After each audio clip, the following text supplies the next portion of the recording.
kelimpahan anugerah dari Allah Ta'ala sehingga kita bisa menunaikan sholat zuhur berjamaah di masjid yang menjadi. Semoga apa yang kita lakukan berkenan dan diterima di sisi Allah SWT, dicatat sebagai bagian dari kebaikan kita yang akan berberat timbangan kita yang akan nanti. Amin. Jemaah yang dimana Allah SWT, insyaallah siang ini kita membahas satu perilaku, satu akhlak yang dikenal dengan istilah ihsan. Tema ini kita bahas sebagai antitesa dari tema yang kita bahas sebelumnya. Pada bulan lalu kita membahas satu sifat tercela yang istilahnya adalah al-asar, ego, mementingkan dan memenangkan diri sendiri. Itu sifat yang tercela. Lawannya adalah yang kita bahas ini namanya al-ihsan. Ya. Apa itu al-ihsan? Menurut pengertian bahasa, ihsan artinya adalah mendahulukan atau mengutamakan. Saya mendahulukan kepentingan anak saya, namanya saya ihsan demi anak saya. Bahkan secara bahasa juga, saya mendahulukan urusan sholat saya mengalahkan urusan pekerjaan saya. Secara bahasa disebut ihsan. Pokoknya mendahulukan A mengalahkan B berarti mengisarkan A mengalahkan B. Ini pengertian apa? Secara bahasa. Termasuk secara bahasa mementingkan kepentingan diri sendiri, mendahulukan kepentingan diri sendiri, memenangkannya, mengalahkan kepentingan orang lain. Secara bahasa tidak boleh disebut apa? Ini pengertian bahasa saja. Menurut istilah, ada beberapa pengertian yang dikemukakan oleh para ulama. Di antaranya ada ulama menyebutkan al-ihsan an yuqaddimal mar'u ghayrahu ala nafsihi bi jalbin naf'i lahu wa daf'id durri an. Semuanya bebas saja lah. Apa yang ihsan? Ihsan adalah seseorang mendahulukan orang lain atas dirinya atau mengalahkan dirinya dalam hal mendapatkan manfaat dan atau dalam hal menolak madarat. Jadi di sini ihsan sudah dipakai untuk konteks apa? Mengalahkan dirinya, memenangkan orang lain, atau dengan bahasa lain memenangkan pihak lain. Dalam hal apa? Ya kadang-kadang sifatnya adalah mendapatkan manfaat. Oh, manfaat itu tidak saya ambil, tapi saya mengalah manfaat itu biar diambil oleh kawan saya, oleh teman saya, oleh yang bukan dirinya. Nah itu namanya ihsan. Atau sebaliknya, nah, kalau ada sesuatu yang merugikan saya, yang rugi saya ambil, yang rugi saya ambil, ya kan? Supaya yang merugikan itu tidak mengenai orang lain, gitu ya. Ini namanya apa? Ihsan. Nah, biasanya kalau konteks yang kedua itu gampang kita sebut adalah berkorban, gitu ya. Berkorban bagi orang lain. Kalau yang bagian pertama mengambil manfaat itu ya bisa dimana berkorban juga. Tapi konteks berkorban lebih yang itu namanya ihsan. Namanya ihsan. Oke, ini satu pengertian. Dengan bahasa berbeda, tapi maksud mirip dan tidak jauh. Ulama lain mengatakan kaful insani an ba'di hajatihi allati takhussuhu hatta yabdulaha liman yastahiqu. Apa yang ihsan? Ihsan adalah seseorang yang menahan diri untuk mendapatkan berbagai keperluan dirinya. Saya perlu minum, tapi saya ada orang yang perlu. Nah, saya menahan diri untuk tidak mengambil keperluan ini. supaya diambil orang lain atau kita berikan kepada orang lain. Itu namanya apa? Ihsan. Gitu ya.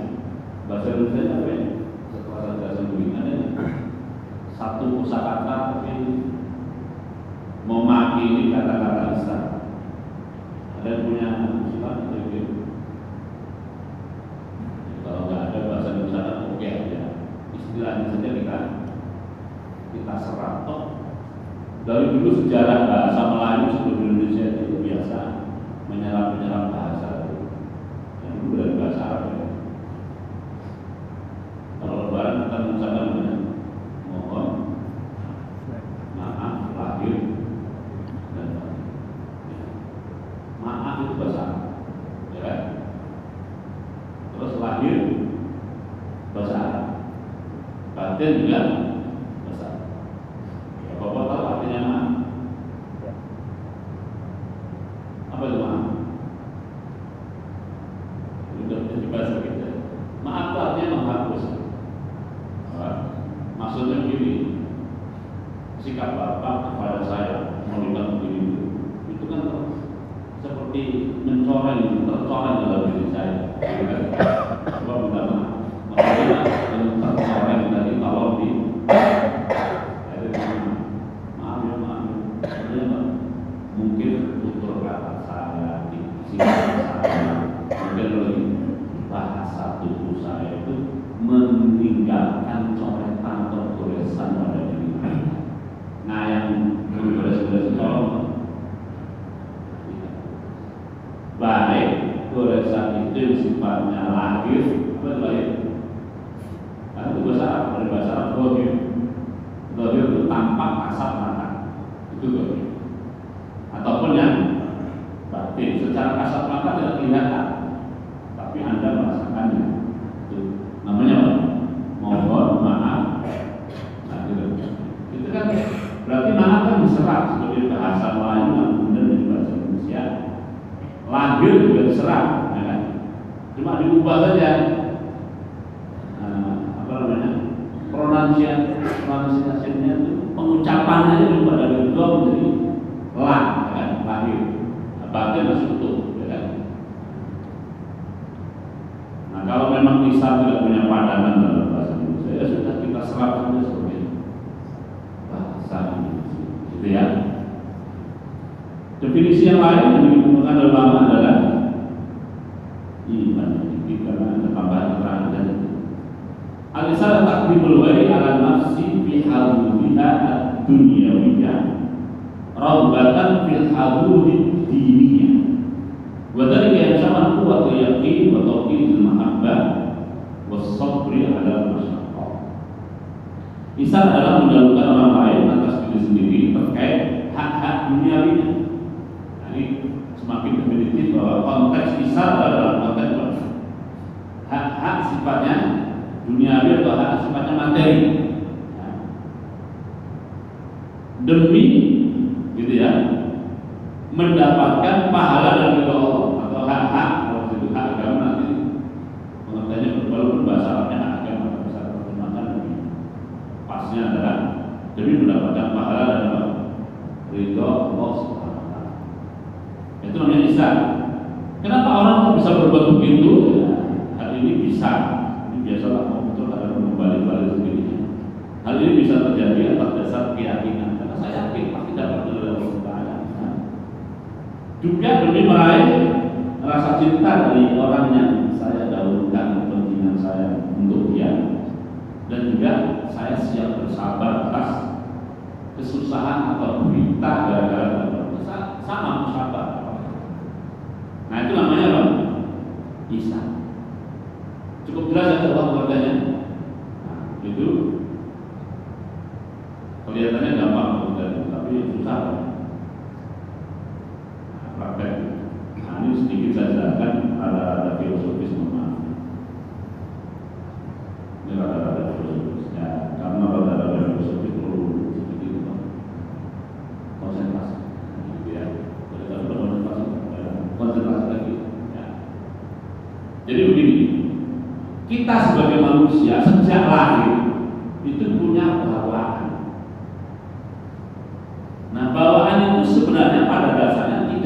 menikahi. Pada dasarnya apa itu bawaan kita? Bawaan itu namanya adalah asyuk. Ini sudah pernah kita bahas bulan lalu kan? Asyuk. Kalau sampai bahas asyuk itu adalah keengganan atau ketidakmauan kita untuk berbagi. Keengganan atau ketidakmauan kita untuk berbagi, untuk share. Memang ini sifat bawaan manusia sejak kecil, walaupun kita nggak melatih, tidak mendidiknya untuk itu, sudah terbentuk sudah itu. Dasar ini sebenarnya tidak negatif. Kenapa? Karena dari dasar ini orang tuh mau berjuang. Gitu.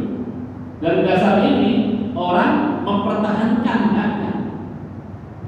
Dari dasar ini juga orang bisa berkorban. Ya kan? Ini punya saya. Kalau kamu mau merampas nggak bisa. Bahasa kasarnya langkai bayar saya dulu, benar kan? Dasar itu kan positif, tidak masalah. Yang menjadi masalah adalah pada saat ditarik terlalu ke kiri. Dari posisi itu terlalu ke kiri. Apapun yang terjadi sangat berbagikan itu mulai ada masalah. Nah kalau sudah terlalu ke kiri itu, inilah istilahnya yang kita bahas dalam asal itu,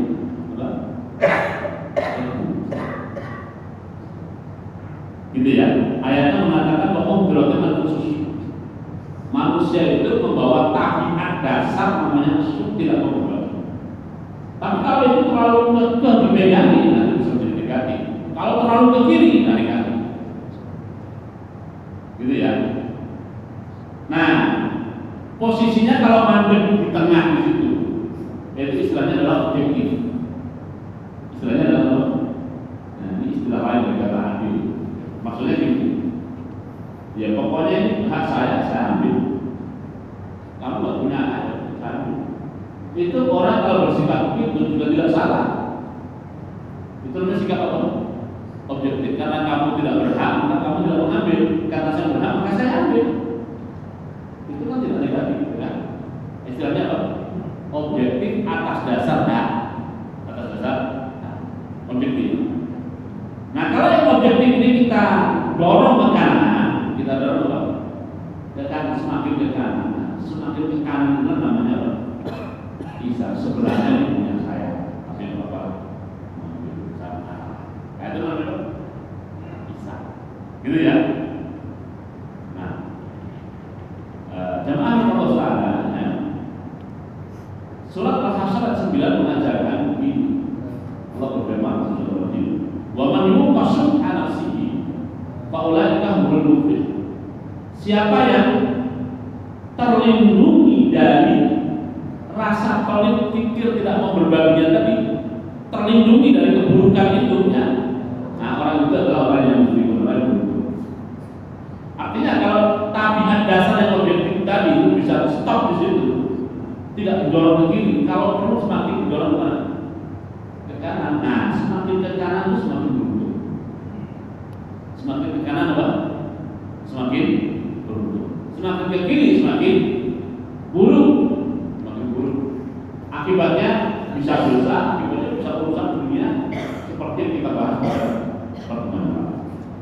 Nah, untuk ke kanan ini ya, ini kan tingkatannya macam-macam. Ada orang ke kanan ya saya sedekah atau infak sesuai dengan keikhlasan saya. Nah, ikhlasnya berapa? Ikhlasnya 500 sudah. 500 itu sudah mulai menuju mana? Kanan. Oh, ada lebih kuat dari 500. Saya sedekah berapa? 1000.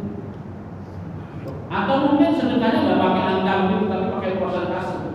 Saya ikhlas, rela, puas, cukup puas kalau sedekah 1% dari penghasilan saya. Itu sudah mulai ke kanan, sudah mulai ke kanan. Nah, semakin ke kanan, tentu semakin bagus dan semakin masuk golongan al-muflihun, masuk golongan gitu ya. Tapi seandainya tetap pada posisi tengah, objektif ya hak saya ambil. Saya tidak mengambil yang bukan hak saya, itu tidak ada masalah. Gitu. Tapi mulai semakin positif, semakin nilai tambah, semakin dekat. Nah, Al-Quran sendiri mendorong kita disuruh infak, disuruh sedekah.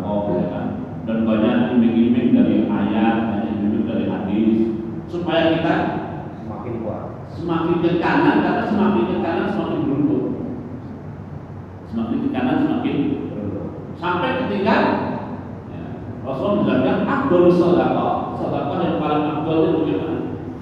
Sedekah yang paling afdal adalah mensedekahkan sesuatu atau kita merasa perlu kepada dia pada saat itu, ya, kita merasa perlu kepada dia, lagi perlu-perlunya, kita pun juga dalam keadaan masih sehat. Maksudnya kalau konsumsi itu wah, bisa saya konsumsi habis karena saya lagi sehat-sehatnya, ya kan? Nah, perlu pada dia, kita bisa mengkonsumsi dengan sepenuhnya. Terus kita sedekahkan dengan harapan mendapatkan sesuatu di sisi Allah. Semoga itulah sedekah paling afdal. Ya, hadis ini menjelaskan bahwa ada sedekah yang bagus tapi nilainya di bawah itu. Ya, saya punya makanan, saya memang nggak perlu pada makanan itu, lagi diet. Lalu saya sedekahkan, saya nggak perlu pada dia, saya sedekahkan. Ya nilainya tetap apa? Tapi dibandingkan dengan ini ada makanan seumur umur baru ketemu sekali. Kalau ini saya ambil belum tentu ketemu lagi. Berarti kan gimana? Saya lebih perlu pada dia dan saya lagi sehat, tidak ada hambatan untuk mengkonsumsi itu. Tapi tetap saya sedekahkan. Nah, itu selalu melakukan dia bilang yang masuk kategori namanya apa? Isa, namanya Isa. Ya walaupun kadang-kadang sikap begitu itu ada juga pihak-pihak yang memanfaatkan. Maaf, karena kita bersaudara sebagai anak-anak, kita bersaudara sebagai anak-anak, kita berteman. Jalan kampung cara makan enak dulu kita kecil. Nah begitu sekali-kalinya ketemu makanan itu kita singkirkan. Ustaz, kalau rokok itu termasuk sedekah? Ya. Makanan itu kita singkirkan dengan maksud adalah nanti akan saya konsumsi secara khusus. Ini ada cerita orang kampung dulu ya, jarang makan lauknya telur, jarang kan? Suatu kali kondangan disuguhi ya bang, nah, karena ada lauknya telur. Nah karena telur itu bagi dia istimewa, itu dipinggirin yang lain-lain dihabisin dulu telurnya dipinggirin. Maksudnya nanti kalau nasinya udah habis, lauknya udah habis, dia mau digadu. Tapi tetangganya itu iseng. Telur itu diambil, nggak diambil, makan habis. Itu orang cerita sampai sekarang sama itu gambar, gara-gara. Nah, itu sebenarnya bukan. Nah kalau seandainya kayak begitu tuh dia memang berikan dengan, nah itulah namanya ihsan. Sedekah yang betul, itu ya. Ini ya. Kita lanjutkan kisah-kisah tentang Isa, semakin jelas sampai Isa. Kisah Sa'ad bin Rabi' dan Abdurrahman bin Auf. Atau langsung saja kita ambil tengah. Nah, surat Al-Hasyr 9 tadi, walladzina tabawwa'u wal iman qawmin yuhibbuna man hajara ilaihim wa yajiduna fi anfusihim wa la yajiduna fi sudurihim hajatan mimma utu wa yusiruna ala anfusihim walau kana bihim khasasah wa man yuqashiha nafsihi fa ulaika humul muflihun. Jadi dulu ada seorang sahabat Nabi namanya Abdurrahman bin Auf. Ini orang Mekah. Abdurrahman bin Auf ini sebenarnya pandai berdagang. Cuma karena ada kewajiban Islam harus hijrah ke Madinah, seluruh kekayaannya dari Mekah dia tinggal, pergi ke Madinah. Sampai di Madinah dia tidak punya tempat tinggal, dia tidak punya sumber penghasilan, ya. Dia juga tidak punya istri, ya kan? Kalau mau dagang dia pun tidak punya modal. Itu nasib siapa? Abdurrahman bin Auf. Oleh Rasulullah SAW, Abdurrahman bin Auf dipersaudarakan dengan seorang Ansor namanya Sa'ad bin Rabi'. Sa'ad bin, antara Sa'ad bin Rabi' dan Abdurrahman bin Auf tidak ada hubungan nasab, tidak ada. Apakah saudara jauh? Tidak ada hubungan nasab. Kalaupun ada yang dulu ketemu nggak tahu di kakek nomor, entah nomor 100 atau nomor 500 atau atas banget loh, kan? mempersaudarakan, maka Sa'ad bin Rabi' ini benar-benar menganggap Abdurrahman bin Auf sebagai saudara. Bahkan lebih dari sekedar saudara, karena melihat nasib Abdurrahman ini, kayak tadi pekerjaan yang punya, modal yang punya, istri yang punya, tempat tinggal yang punya, datang di Madinah sebagai pendatang, sebagai saudara. Pada saat ngomong Abdurrahman, kan kita sudah bersaudara ya Rasulullah SAW, kan sebagai saudara. Saya melihat kamu itu, saya ingin berbagi lah dengan kamu. Kebetulan saya punya 2 kebun, ya kan? Tolong kebun 2 kebun saya, kamu lihat, kamu lebih tertarik pada kebun saya yang atau yang B, mana yang kamu tertarik, kamu tunjuk saja. Nanti yang kamu tunjuk itu saya hibahkan kepada kamu. Ini hibah beneran ini, ya kan? Bukan utang, hibah beneran. Dan kamu masih lancar juga nih. Ya. Saya kebetulan punya 2 istri. Nah, nanti kamu lihat 2 istri saya, karena waktu itu masih boleh, masih belum zaman berjasa, ya kan? Lihat, mana yang kamu lebih tertarik? Sebut atau tunjuk atau isyaratkan saja. Nah, yang kamu lebih tertarik atau biar saya cerai kalau masa tunggunya sudah habis, kamu saya nikahkan. Nah, sikap Sa'ad bin Rabi' seperti inilah yang namanya kisah itu berat gitu ya, punya hubungan kasih orang gitu. Istri bahkan yang lebih tertarik lagi orang malah dicerai. Ini berarti dia pula yang akan menikahkan, membiayai dan sebagainya. Tapi rupanya Abdurrahman bin Auf tidak mau kalah kisarnya, kan? Tidak mau kalah apa? Kata Abdurrahman bin Auf, ya, barakallahu laka fi ahlika wa malika. Semoga Allah memberkahi keluargamu dan juga harta. Terima kasih atas tawarannya. Cuma memang kebun bagi Abdurrahman bin Auf itu ya bisa digarap kalau dia, walaupun bisa dijual sebetulnya, kan? Karena dia bukan berbakat petani atau kebun. Nah, tertarik tapi saya terima kasih atas orang itu, nah, saya tidak bisa menerima dengan menolak orang ini karena tidak bagus. Dia juga karena sudah orang berbuat baik, dia itu berbuat baik dengan cara menolak. Tapi tolong tunjukkan saja kepada saya pasar itu mana. Pasar itu apa?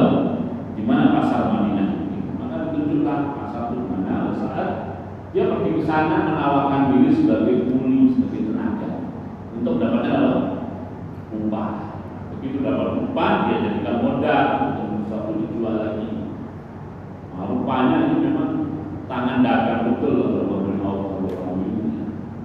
Tidak berapa lama datang ke majelis atau ke forum Rasulullah SAW, dia sudah menggunakan parfum yang khas, parfum pengantin, ya kan? Parfum apa? Pengantin. Pengantin Rasulullah. Dibawa apa ini? Juga dong. Kalau kita kan, oh, apa ya? Gitu. Dibawa apa ini? Ya, sebenarnya sudah tahu, cuma ini perkasan saja. Maka Abdurrahman bilang, saya sudah menikah. Menikah.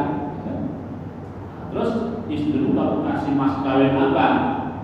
Kata Abdurrahman, saya kasih mas kawin berupa emas segede biji kurma. Sudah apa? Udah kaya lah Abdurrahman ini kan, segede biji kurma. Karena Rasulullah sabda, kalau begitu kalau sudah menikah, kalau nikahnya dengan cara melakukan acara walimah. Walimah itu makan besar, ya. Mas-mas juga. Dengan walimah itu mana yang nikahnya? Walimah itu artinya makan besar. Apa makan besar itu? Ya makan yang mengundang lebih dari anggota keluarga dekatnya. Namanya walimah. Macam-macam. Ada walimah akikah, ada walimah sapa, termasuk walimah nikah, ya kan? Akhirnya menikah. Ya, akhirnya nonton walimah untuk pesan, walau disatir meskipun menu yang disebutkan hanya waktu itu hanya seekor kambing. Ya, itu ya. Kalau kita kambing bukan hanya ya, coba udah wah banget. Ini contoh namanya apa? Isa seperti itu. Nah, contoh lain adalah ya, yang sudah populer. Zaman dulu kan nggak ada hotel, Pak. Nggak ada apa? Nggak ada hotel. Kalau ada orang asing datang ke Madinah, wah, dia akan menginap di mana? Hotel tidak ada, penginapan tidak ada. Dia mau makan di mana? Warung juga tidak ada zaman itu. Nah, melihat ada orang datang ke Madinah kemalaman, maka Rasulullah bersabda dalam waktu itu musim lagi musim miskin, paceklik. Dan tidak ada sahabat Nabi yang punya sesuatu untuk diberikan kepada orang asing yang datang ke Madinah itu. Mereka bersabda seperti lelang, siapa yang malam ini bisa menjauh dalam kita? Melihat dunia tidak ada apa-apa yang diberikan, tapi akhirnya ada satu orang. Saya Rasulullah ternyata yang mengaku menjamu itu apa terjadi? Begitu sampai rumah, dia tanya pada istrinya, di rumah ada makanan apa? Ada makanan yang cukup untuk kita berdua dan anak-anak.